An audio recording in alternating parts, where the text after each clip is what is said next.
eyes have seen the glory of the coming of the Lord. He is trampling out the vintage where the Tallest guys in the back, if everybody can hide your name tags for this photo, all the A's are going to get up there.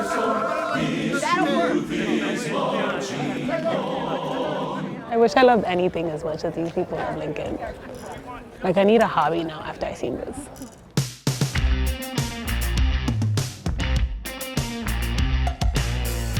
Hey, I'm Dee, and we're here in Freeport, Illinois, and we just got here for the Lincoln Presenters Convention. Now, I don't know too much about Lincoln, but I know that there's gonna be like 100 Lincolns here in mass, and I wanna see what's up with that. Look at the Lincoln with the sketches, though. He got sketches. We get together once a year, and it's an opportunity to renew friendships, to learn what the most recent research is. We're trying to keep the legacy of Lincoln alive. Abraham Lincoln is basically the most famous American president of all time. Presidential experts within the American Political Science Association, aka a super smart group of political science scholars, ranked him as the greatest president ever in a 2018 poll. So we all know the Lincoln basics. We know he's a dude on the penny. We know he was tall. My man's is iconic. He's had Daniel Day-Lewis play him in an Oscar-winning epic, and we've also seen him hunt down vampires on the side. Oh, and he helped free the slaves and gave some poppin'-ass speeches. That government of the people, by the people, for the people, shall not perish from the earth. I want to give a toast at the convention's gala on Saturday. I'm hoping I can learn enough by the end of the convention to give a speech like Lincoln. Freeport, Illinois was the site of a super famous debate Lincoln had with Stephen Douglas, and it feels like not much has happened since. Freeport is filled with a lot of Lincoln memorabilia. I'm talking statues, street names, and storefronts. I wanted to know what the locals thought of all this Lincoln craziness. When I lived in Florida for about a year and a half, they don't celebrate Lincoln's birthday down there, which just seems so odd to me because growing up in Illinois, you know, Lincoln is just second nature here. How do you feel about that? Like, that people still want to keep that history alive? It's been over 150 years. Right, that's awesome because, I mean, it's not like Freeport is on the map for a lot of things. It's overkill. For real? I get it, he came here, I get that, but come into the 21st century, do stuff that people are really interested in. Get us a mall. Yeah. You know, we don't even have a shopping center. Would you guys ever go to a convention like this? Do you want my honest answer? Absolutely. No. People will say, how come you're doing Lincoln? I said, well, look at the face. Yeah. I was walking down the high school hallway. This student yelled, "Abe?" And I turned around and I gave him the raspberries. I said, "You don't yell in the hall and you don't disrespect teachers." He said, "No disrespect, man. You always acted like him. Now you look like him." Oh my God. Group C, we need to get on the bus. What does it mean to be a president to you? We study hard, we work at being as authentic as we can in front of our audience. Lincoln didn't smoke. He didn't drink. Those are big shoes to fill. Those are way too big. Yo. If people see me out boozing it up, smoking cigars or whatever, that ruins the image. All the fucking beards are real. There's probably one beard that's fake, but all the beards are real. They walk around looking like Lincoln every day. So can you list some qualities that Lincoln embodied? Always be truthful. Always choose right over wrong. Marys, find your egg. I think I'm gonna start rocking a bonnet after this. Go that way. Yeah, whoa, too far. She was a very intelligent woman. She had more education than her husband. So she was very helpful to him in advancing his career. So I noticed you guys have separate lunches, like the ladies' lunch is here and then they're holding their own. Absolutely, Yeah. it's a sisterhood. Yes, I love it. Oh, I love it. That's one thing that Mr. Lincoln didn't have was an ego. What are some issues today that you think we can apply Lincoln's reasoning and logic to? Well, he certainly wanted to have discussions, and we seem to have lost the ability to discuss. We suddenly become angry about everything, and we don't hear what one another are saying. I picked you out at the second inaugural. What were your thoughts during that time? My thought was getting into the White House. Do you think that the politicians that we have today, or more specifically our I'm president... 1860 and 1864. I don't know who you're talking about. Oh, okay, I'm from the future, Mr. Lincoln. Okay, so... well, I'm still in the past. All right, so I know when I'm being curved, but I get it. These guys go hard for the character. It made me realize I'm gonna have to take it up a notch to fit in at the gala. So I'm gonna go to Camelot Costumes to see Linda. She's the #1 Lincoln dresser in town. And also, it'd be nice to talk to someone wearing jeans. So these are some I pulled just that are time period appropriate. All right, cool. So here's your drawers. Oh my God, this is like an 1870 thong. Yeah, 1860s thong. So Petticoat and camisole. Thank you so much. Let me get into my lingerie. This is one of my favorite time periods to put costumes in. All right, guys, I'm a little shy. I'm very scantily clad. Not dressed appropriate right now in my undergarments. All right, except one problem. What? You have the top on backwards. Oh, that makes sense. Because I was like, how do you do this? Oh, yeah, that makes so much sense. So do I have to go in under or just... Around what time did people stop dressing like this? Early 1900s. The beginning of the suffragette movement. I can see why the suffragettes kind of got rid of all this. I can do eyeliner on the subway, but I can't tie an 1800 shoe.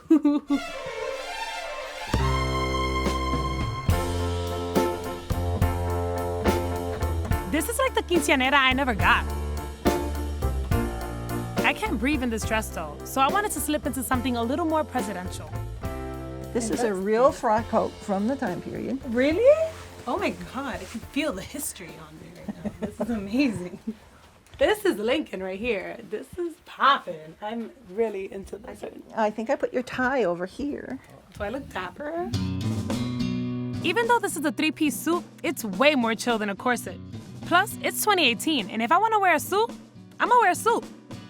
Now that I'm all decked out, I still needed to get some last-minute speech tips from one of the coolest Abes at the convention. Cheers. Cheers to that. My. Let's do it. Okay.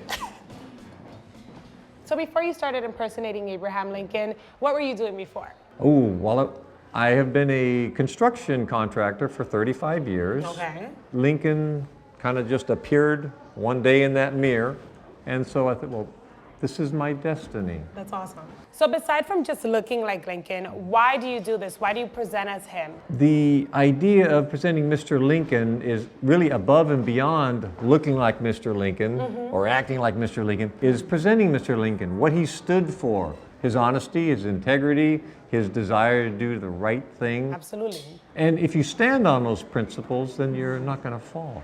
Are there any affectations or like ways that I should be speaking? Like, is there like a little accent or a little tone that I should give while doing my toast? Well, make sure that everybody can hear you and understand every word that you say. So I gotta slow it down. Yes. And be a little deeper. And pronounce your words. And pronounce my words. And little arm thingies like this. Oh, yes, slowly. And looking off into the distance. Gazing off into the future. The future is just right behind the crowd. And as they turn and leave, they're walking into the future. And what's on their mind is the words that you said tonight. Okay. Now, is that enough pressure for you? No, I'm great. I feel good now. With you here on my side, I think I can do this. It was our beloved 16th president who said, whoever you are, be a good one. But just... What the fuck did I write? I'm gonna have to do it on my phone. All right, hold on. I'm pretty nervous. And I don't know why, because I'm never gonna see these people ever again, but I'm pretty nervous. You, my fellow Lincolns, have taught me just how vital Lincoln, me, his legacy. Okay, I'll do that again. Okay. I could do this. I'll figure it out.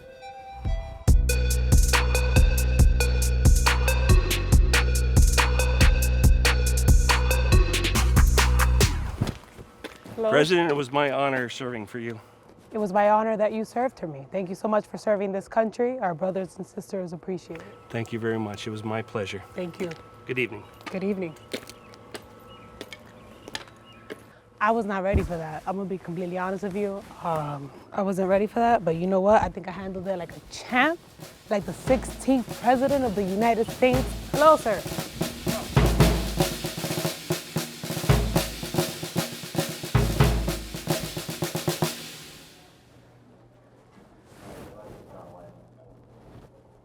I'm like, I don't know if I should go to the men's or the women's. We are ready for your toast. Thank you. Lincoln. I will be there in just 4 square. Okay. I'm just most nervous about, I just want to make sure that these people don't think that I'm trolling them.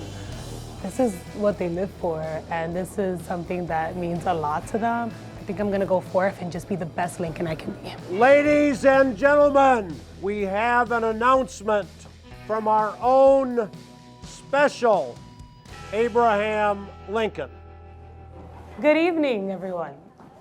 Hello, hello. It was our beloved 16th president, me, and us, who said, whatever you are, be a good one.